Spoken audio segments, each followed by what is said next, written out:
Hey everybody, it's Christina of CraftyPaws. I'm here to share with you guys just a Copic coloring video essentially. I made this birthday card way in advance for my hubby. He and I are huge Harry Potter fans and we have been rewatching all of the movies recently since they've been on TV. And I recently picked up this Penny Black A Wizard stamp and I couldn't wait to get coloring. So I'm just going to share with you guys my typical hair colors for brown hair, and that's E55, 57, and 59. And what I'm doing is I'm just going to try and follow the curve of his head there and flick away, and then I'm going to take the darkest marker and go where I think the deepest shadows would be. So where his part is, where some of the kind of swaths of hair are going to fall, so the back of each kind of section of hair, and I'm going to take those dark flicks again in the same direction as the head, so it's all curved, not straight little flicks but a little bit curved. Then I go for the middle color E57 and go a little bit further than the darkest E59 flicks and try to connect to the lightest E55 flicks. Then I'm going to go back in and do one more quick layer of E55 just to cover up most of the white of the cardstock color. Now I'm going to try and bring in some of the burgundies that are common in Harry Potter kind of visuals, or in his bed, there are curtains, and on the walls of Gryffindor, there's a lot of burgundy used. So I wanted to bring that in, and I'm using 4 colors actually to do that. I'm going from the lightest to the darkest and then connecting the two with the kind of mid-tone R's. And I'm bringing in the darkest parts for the spine, and here I'm bringing in a little bit of cool gray just for the pages.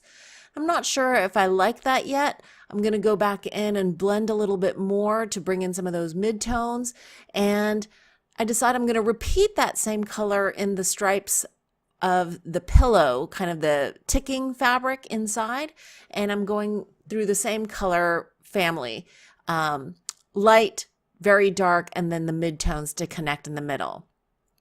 Now I decided the pages could actually have a little bit of antique parchment color.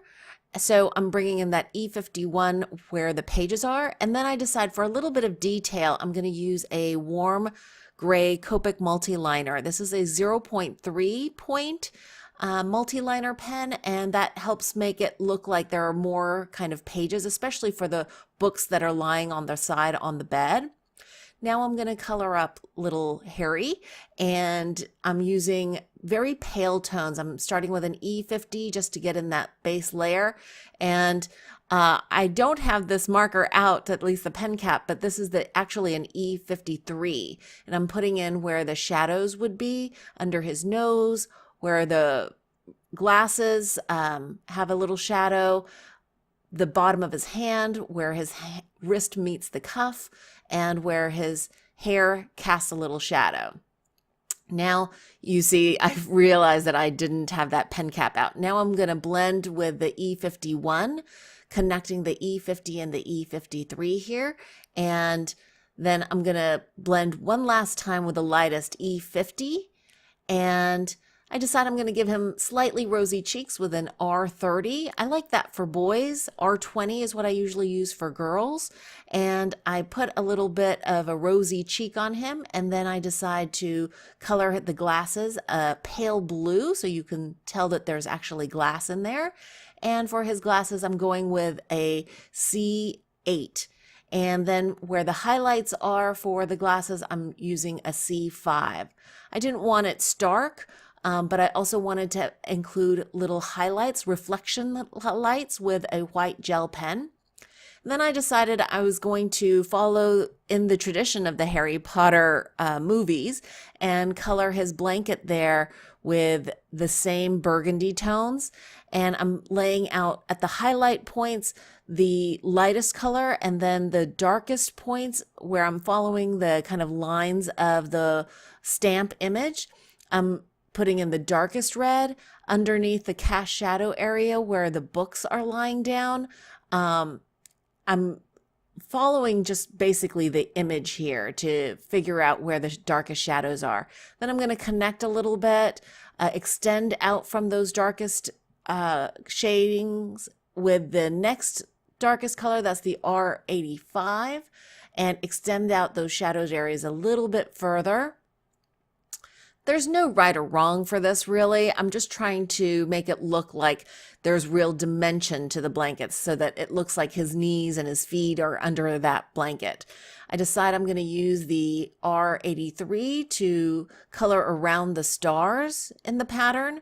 Now, I don't think there's any Harry Potter movie that actually had stars on the blanket, but I actually really like this. And I think maybe the next time I use this stamp, I might try either embossing powder or maybe glow-in-the-dark embossing powder or glow-in-the-dark paint and see how that would look with the stars, you know, in a glow-in-the-dark kind of look. I'm coloring out a little bit further. I skipped around a little bit in the videoing. I didn't video the coloring of the white pillow and the white sheet, the top sheet, which I just used some cool grays for, some really pale ones. If you're interested in the particular Copic colors that I use, please check out my blog post, which I will link to in the description box below.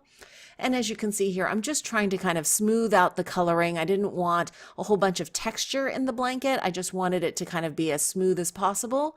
Then I realized it was a little too pale for my liking.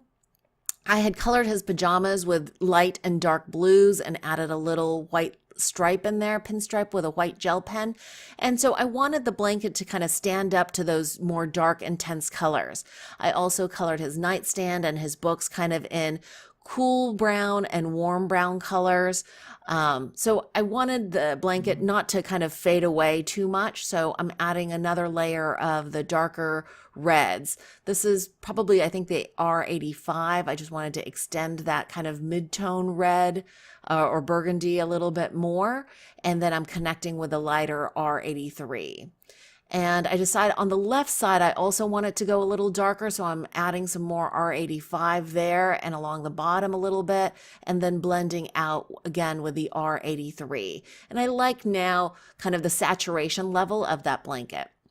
For the lamp there, I thought I would repeat the blues a little bit because I have that in his pajamas. And I'm going through and showing you guys on the left there with the pen caps, the colors that I used. I just wanted to kind of repeat the color so that not every item in the scene is a totally different color. I think that helps make the image look more cohesive and finished if you do that. Now I'm coloring the light bulb. And here I'm going to color out the cast light from that lamp. And I thought this was really fun to do this. It kind of brought the image more to life, just adding this little light from the lamp there. And then I decided for the area that would be a little bit more shadowed, I needed the background, which I had colored with a B000, to be a little bit darker just to contrast. So by the little corner of the nightstand and around the back side of the lamp and around the nooks and crannies of little Harry here, I am using a B41. I thought adding that kind of two tones to that background actually also didn't kind of make the background totally kind of flat. I wanted more vivid contrast even in the background there. So I wanted the background to, again, stand up to the more saturated, deep, rich colors that I used for the image itself. Now you see that the book and the blanket are kind of blending together, and I didn't like that. So I practiced with various color combinations. I laid down the burgundy color and then tried a whole bunch of different colors over top. And I liked this kind of orangey look, the saturated orange. So I added the Y35 at the end there. And that's my finished card. I just cut it out, matted it, added a little sentiment from my computer that I printed out in a free Harry Potter font. And this is the completed card. I hope you enjoyed this coloring process video. If you did, please give it a thumbs up. Thanks so much for watching, and I hope you guys are having a wonderful crafty day.